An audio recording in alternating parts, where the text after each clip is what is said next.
Hello, I'm Claire Moulton, the publisher at the Company of Biologists, a not-for-profit publisher based on the outskirts of Cambridge. We publish 5 life science journals, host scientific meetings, and provide charitable grants for the research community. We host at least one PIPS intern each year to work on data projects, and occasionally we host additional interns to work on our blogs in a psychoms role.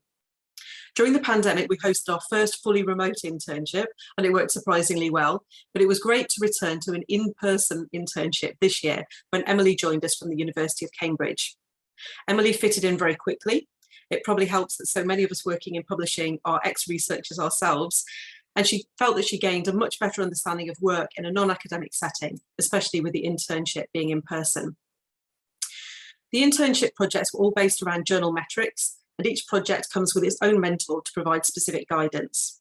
Emily's projects included a review of the citations received by our published articles from other journals and understanding how these contribute to the so-called journal impact factor.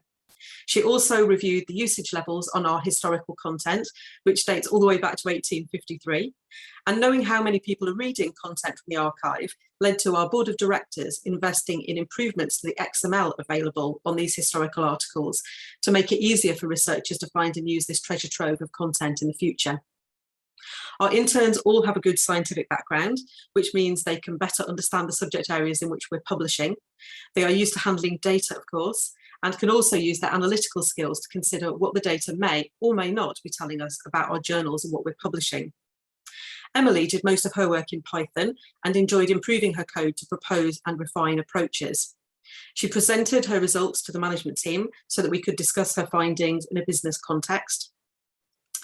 To other potential hosts considering the PIPS programme, I would strongly recommend it as a way of bringing new ideas into your organisation and a burst of enthusiasm from someone with a new way of looking at things.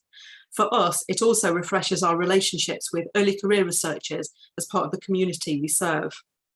For potential interns, I think that learning more about science publishing is a win-win situation.